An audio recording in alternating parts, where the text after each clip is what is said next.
सतगुर के साजिन वाचे प्यारी सात संगत जी, प्यार और सत्कार से कहना दान निरंकार जी। सबसे पहले सतगुरु माता जी, निरंकारी राजपिता जी, निरंकार आप सात संगत माँ का दासी लख लख बार शुक्राना करती है और सतगुरु माता जी के चरणों से यही आशीर्वाद मांगती है। हे दातार सच्चे पातशाह, जो भी आप जी हमें शिक्षाएं दे रहे हैं, उन शिक्षाओं पर चलते हुए हम यह जीवन का सफर तय करते चले जाए, यही आशीर्वाद है मांगती है दासी और यही कामना है। सात संगत जी, आप सबके आशीर्वाद के द्वारा दासी ये मन के भाव, ये विचार आप जी के चरणों में रखने जा रही है। आप जी प्रवान करें। सात संगत जी, इन विचारों का टॉपिक है कि गुरुमत द्वारा ही हमारे मन में पॉजिटिव थॉट्स आ सकते हैं, वरना संसार में तो नेगेटिव थॉट्स ही मिलते हैं। इस सतगुरु ही हमें अच्छी अच्छी बातें सिखाकर, अच्छी अच्छी शिक्षाएं देकर हमें हमारे मन में पॉजिटिव विचार भरते हैं। कहते हैं सर्वशक्तिमान निरंकार प्रभु परमात्मा ने ऐसा संसार बनाया है जिसमें अनेकों प्रकार के सुंदर मनमोहक दृश्य हमें दिखाई देते हैं। कहते हैं कि ये जो ये जो जड़ चेतन सभी पदार्थ आदि काल से एक अलौकिक शक्ति के सहारे चल रहे हैं। कहते हैं मानव शरीर में भी यही ऊर्जा आत्म तत्व रूप से विद्यमान है। इस प्रकार यह सारा ब्रह्मांड इस ब्रह्म की पॉजिटिव ऊर्जा से भरपूर है और यही पॉजिटिव ऊर्जा सभी के अंदर है और सभी इसके अंदर हैं। किंतु मानव जो है वो अज्ञानतावश अपने स्वरूप की पहचान न होने के कारण अपने आप को ही कर्ता मान बैठता है। मानव ने बेशक बड़ी बड़ी खोजों द्वारा बहुत प्रोग्रेस कर ली है, किंतु जन्म मरण भूकंप सुनामी अकाल बाढ़ महामारी जैसी कुदरती घटनाओं के संबंध में सर्वशक्तिमान प्रभु के सामने मानव अपने आप को लाचार पाता है, क्योंकि ये सब चीजें इस परमपिता परमात्मा के हाथ में है। ये जो चाहे जब चाहे ये कर सकता है, लेकिन मानव के मन में कर्ता भाव आने से ही उसमें प्रेम करुणा सद्भाव नम्रता सहनशीलता क्षमा जैसी सकारात्मक ऊर्जा ईर्ष्या द्वेष क्रोध लोभ स्वार्थ घृणा जैसी नकारात्मक यानी कि नेगेटिव ऊर्जा में बदल जाती है। संपूर्ण हृदय वाणी में शब्द नंबर 181 में यानी कि शब्द नंबर 181 में सतगुरु बाबा हरदेव सिंह जी महाराज हमें समझाते हैं मन प्रदूषित हो जाता है, कर्ता भाव के आने से स्वच्छ निर्मल हो पाता है, अहंकार के जाने से। जब इंसान के मन में ये भाव आ जाता है कि मैं ही सब कुछ करने वाला हूँ, तो उसका मन प्रदूषित हो जाता है। लेकिन जब वो इस प्रभु परमात्मा को कर्ता मान लेता है, वो यही कहता है कि तू करता है जगत का, तू सबका आधार, तू ही सब कुछ करने वाला है, तू ही सारे संसार का सहारा है, तो वो ऐसे मानव का मन अंदर बाहर से शुद्ध हो जाता है, स्वच्छ हो जाता है। फिर उसके काम इसकी शक्ति के द्वारा सारे होने शुरू हो जाते हैं। ऐसे ही दासी एक आप जी के चरणों में महाभारत का प्रसंग रख रही है। कहते हैं कि महाभारत का युद्ध खत्म हो चुका था, पांडव का राजकाज बड़े ही अच्छे ढंग से चल रहा था। एक दिन भगवान श्री कृष्ण जी युधिष्ठिर के राज दरबार में जा पहुंचे। युधिष्ठिर ने भगवान श्री कृष्ण जी का बहुत ही स्वागत किया और भगवान श्री कृष्ण जी ने कहा, भगवान श्री कृष्ण जी ने युधिष्ठिर से कहा, धर्मराज आपकी धर्मनिष्ठ कार्य प्रणाली से जनता बहुत खुश है, पब्लिक बहुत खुश है, प्रजा बहुत खुश है। आपकी धर्म निष्ठा से ही महाभारत में विजय मिली है। यह बात वहां मौजूद अर्जुन को अच्छी नहीं लगी। अर्जुन उसी समय बोले, विजय तो मेरी वजह से हुई है। यदि मैं नहीं होता तो इतनी बड़ी कौरव सेना का विनाश कौन कर सकता था? इतने बड़े बड़े योद्धाओं को कौन मार सकता था? भगवान श्री कृष्ण जी ने एक लंबी सांस ली और कहा, हाँ धनंजय, तुम ठीक कहते हो। कुछ दिनों के बाद भगवान श्री कृष्ण जी ने अर्जुन को बुलाया और बोले, अर्जुन, एक छोटा सा काम आ पड़ा है जो तुम्हारे सहयोग के बिना होना हो नहीं सकता, हो नहीं सकता। वैसे भी हमें तुम पर बहुत ज्यादा गर्व है, क्योंकि तुम्हारे जैसा कोई सानी नहीं है। यह बात सुनकर अर्जुन को बड़ा ही गर्व हुआ कि राजसभा में भगवान श्री कृष्ण जी द्वारा कही गई बात का भूल सुधार आज स्वयं भगवान श्री कृष्ण जी ने ही कर लिया है। अर्जुन बिना रुके बोले, मित्र बताइए, हम आपके लिए क्या कर सकते हैं? भगवान श्री कृष्ण जी ने कहा, ये हमारी कुछ गोपिकाएं हैं जिन्हें फलां स्थान तक पहुंचाना है, लेकिन रास्ता घने जंगलों से होकर जाता है जहाँ भीलों का बाहुल्य है और मार्ग भी बड़ा कठिन है, इसलिए इनकी सुरक्षा खतरे में है। मुझे विश्वास है कि तुम इन्हें वहां तक सुरक्षित पहुंचाकर हमें इनके सुरक्षित पहुंचने की सूचना अवश्य दोगे। वैसे भी तुम्हारे बाणों के आगे कोई टिक नहीं सकता। अर्जुन बोले, यह काम तो हमारे लिए बहुत ही आसान है। भगवान श्री कृष्ण जी ने गोपिकाओं के साथ अर्जुन को विदा कर दिया और कहा, यह केवल तुम्हारे ही भरोसे पर जा रही हैं, तुम्हारे ही बल पर जा रही हैं। अर्जुन गोपिकाओं के साथ रास्ता तय करते हुए दुर्गम भील बाहुल्य फील्ड में जैसे ही पहुंचे तो भीलों ने हमला कर गोपिकाओं को लूट लिया। अर्जुन अपनी शक्ति का प्रदर्शन करते हुए भी असहाय बने रहे। अंत में अपनी जान बचाकर भगवान श्री कृष्ण जी के पास द्वारिकापुरी जा पहुंचे। भगवान श्री कृष्ण जी ने कहा, मित्र, मेरी गोपिकाओं को तुम ठीक ठाक उनके स्थान पर छोड़ आए हो ना? अर्जुन सिर नीचा किए खड़े थे। भगवान श्री कृष्ण जी ने कहा, क्यों, क्या हुआ? तुम्हारे पास वह है शक्तिशाली बाण तो मौजूद थे। अर्जुन पैरों पर गिर पड़े और कहा, प्रभु, मुझे माफ कर दो। कर्ण करावनहार तो आप हैं। मुझे तो भ्रम हो गया था कि मैं शक्तिशाली श्रेष्ठ धनुर्धर हूँ। इंसान का अभिमान, उसका कर्ता भाव उसे गिरावट की ओर ले जाता है। जो इंसान परमात्मा को कर्ता मानकर निष्काम भाव से कर्म करता चला जाता है, उसको सफलता के साथ साथ यश भी मिलता है और वह सुखी जीवन जीता हुआ अपनी मंजिल को प्राप्त कर लेता है। इस तरह हमें सतगुरु समझाते हैं कि स्वच्छ निर्मल हो पाता है मन अहंकार के जाने से।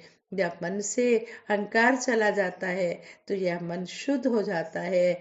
निरंकार द्वारा मानव को श्रेष्ठ बनाने के पीछे उद्देश्य यही है कि वह अपने निज स्वरूप को जानकर आत्म कल्याण कर सके, किंतु मन में लालसाओं, इच्छाओं, तृष्णाओं की पूर्ति ना होने से नेगेटिव थॉट्स मन में आ जाते हैं। इसलिए मन में लगातार शुभ अशुभ संकल्प विकल्प जन्मते और मिटते रहते हैं, जिससे उनकी सोच और भाव वैसे ही बन जाते हैं। सतगुरु बाबा हरदेव सिंह जी महाराज फरमाते हैं, जैसी दृष्टि वैसी सृष्टि, जैसी नजर होती है वैसा ही संसार नजर आता है। रामचरितमानस में भी लिखा है, जाकी रही भावना जैसी, प्रभु मूरत तिन देखी तैसी। आज नेगेटिव थॉट से ही मानव ये अच्छा जीवन, सुखी जीवन कैसे जिए वो नहीं जी पाता। विचार करने वाली बात है कि संत निरंकारी मिशन के आध्यात्मिक विचारधारा के अनुसार मानव यदि किसी ब्रह्म ज्ञानी से अपने निज स्वरूप की पहचान कर ले तो वह प्रभु के विधान के अनुसार मानवीय मूल्यों से युक्त होकर सुखी जीवन जी सकता है और जन्म मरण के चक्कर से छुटकारा पा सकता है। आत्म ज्ञान होने पर गुरसिक को एहसास रहता है कि वह मात्र कठपुतली है जिसे प्रभु अपनी इच्छा अनुसार नचा रहा है। संपूर्ण हरदेव बानी शब्द नंबर 280 यानी कि शब्द नंबर 280 में सतगुरु बाबा हरदेव सिंह जी महाराज फरमाते हैं, हाथ है डोर विधाता के, सब मिट्टी के खिलौने हैं, कहे हरदेव की गोरे काले, चाहे श्याम सलोने हैं। ये सारा संसार इस परम पिता परमात्मा के हाथ में है। चाहे कोई गोरा है, काला है, चाहे कोई जैसा भी है, ये सभी का यही रखवाला है और यही सभी की रक्षा कर रहा है। गुरसिक को आत्म ज्ञान होने पर ब्रह्म के सत्य और जगत के झूठ होने का पता चल जाता है। ब्रह्म की प्राप्ति के साथ सभी भ्रमों की समाप्ति हो जाती है। फिर मेरा मुझ में कुछ नहीं, जो कुछ है सो तेरा। खाली हाथ आया जग में, खाली हाथ जाएगा। अपना किया कुछ ना होए, करे राम होए है सोए। करण करावण आपे आप, मानुष के कुछ ना ही हाथ। जैसे संतों महापुरुषों की ये बातें याद आते ही वह तन मन धन को प्रभु की सौगात मानकर पॉजिटिव जीवन जीने की कोशिश करता है। कर्म फल के अनुसार मानव कर्ता भाव के साथ जो भी शुभ अशुभ कर्म करता है उनसे बने प्रारब्ध के अनुसार फल भी भोगना पड़ता है। रामचरितमानस में लिखा है, कर्म प्रधान विश्व रच राखा, जो जस करे सो तस फल चाखा। मानव कर्म करने में तो आजाद है किंतु अपनी इच्छा अनुसार फल पाना उसके वश में नहीं है। इच्छा अनुसार फल ना पाने पर मन में निराशा, असंतोष, क्रोध, गिले शिकवे का भाव उत्पन्न ना हो, इसके लिए संत मानव को निष्काम भाव से कर्म करने के लिए प्रेरणा देते हैं, जिससे उसे अनुकूल या प्रतिकूल जैसा ही फल मिले उसे वह प्रभु इच्छा को शुभ मानकर जीवन जी सके। इस प्रकार गुरसिक ब्रह्म ज्ञान प्राप्ति के बाद कर्म करने में चेतन रहता है। फिर वह जैसी करनी वैसी भरनी, सुख दीने सुख होते हैं, दुख दीने दुख होए। दिल ना किसी का दुखा, दिल में खुदा रहता है। होनी तो होकर रहे, अनहोनी ना होए। ये होता वही है जो इस ईश्वर को मंजूर होता है। कर भला तो हो भला, लाभ हानि जीवन मरण यश अपयश विधि हाथ, जो भी होता है ठीक होता है, फिर भी मन क्यों उदास होता है।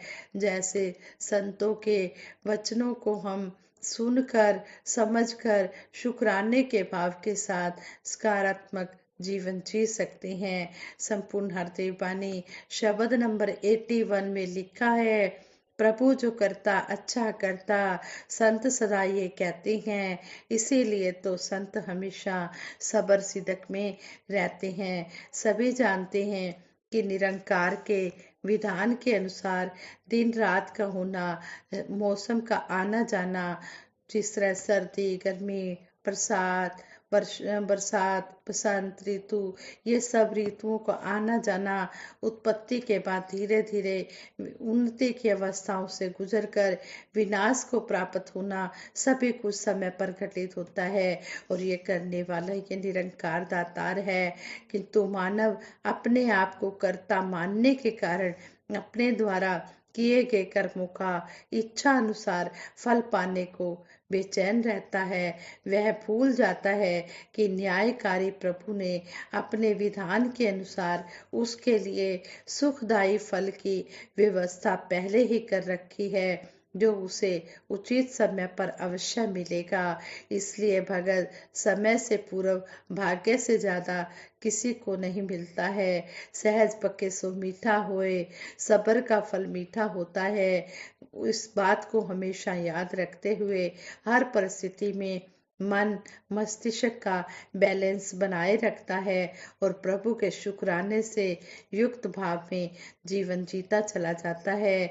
सतगुरु बाबा हरदेव सिंह जी महाराज समझाते हैं, जैसे भी हो परिस्थिति रहे एक सी मनोस्थिति। और आज वक्त के सतगुरु भी हमें यही समझा रहे हैं, स्थिर से नाता जोड़ के मन का जीवन को हम सहज बनाएं, हम ठहराव लाएं। इस ठहरे दातार प्रभु का करता जो भी ध्यान है, कहे हरदेव जहाँ में ठहरा हुआ वही इंसान है।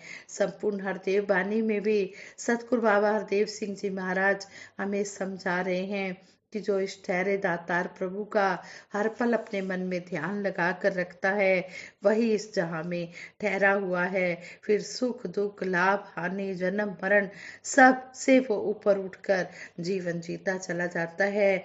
वो यही कहता है, निरंकार ने रखा है जैसा वैसा रह के शुक्र मना, जो होगा अच्छा ही होगा ऐसा मन का भाव बना। सतगुरु बाबा जी हमें समझा रहे हैं कि निरंकार ने जैसा रखा है वैसा रहकर हमने शुक्र मनाना है, और जो भी होगा इसकी कृपा से अच्छा होगा ऐसे अपने मन के भाव बनाने हैं। तो जो सही मायनों में ब्रह्म ज्ञान को अपने मन में बसा लेते हैं, सतगुरु की आज्ञा को सत करके मानते हैं, फिर वही ऐसा जीवन जी पाते हैं कि सच्चे पातशाह हर पल तेरा शुक्राना है। तू ही करता है जगत का, तू ही सब कुछ करने कराने वाला है। फिर वो शिकवे गिले नहीं करते, वो शुक्राने का भाव ही हमेशा रखते हैं। आओ हम भी दातार से यही आशीर्वाद मांगे, हे दातार सबके ऊपर सच्चे पातशाह मेहर भरा हाथ रखना, मेहर भरी नजर रखना, जैसा आप जी चाहते हो वैसा हमारा जीवन बना देना। हम शुक्राने का भाव हमेशा मन में रखें, गिले शिकवे से शुक्राने में आए। साथ संगत जी सबके भले की कामना करते हुए दासी सिमरन करवाएगी। सभी ने मिलकर सिमरन में साथ देना है। तू ही निरंकार मैं तेरी शरण हाँ, मैनू बख्श लो। तू ही निरंकार मैं तेरी शरण हाँ, मैनू बख्श लो। तू ही निरंकार मैं तेरी शरण हाँ, मैनू बख्श लो। तू ही निरंकार मैं तेरी शरण हाँ, मैनू बख्श लो। बोलिए सतगुरु माता सुदीक्षा सविंदर हरदेव जी महाराज की जय। निरंकारी राजमाता गुरु बचन अवतार की जय। साथ संगत जी प्रेम से कहना, धन निरंकार जी।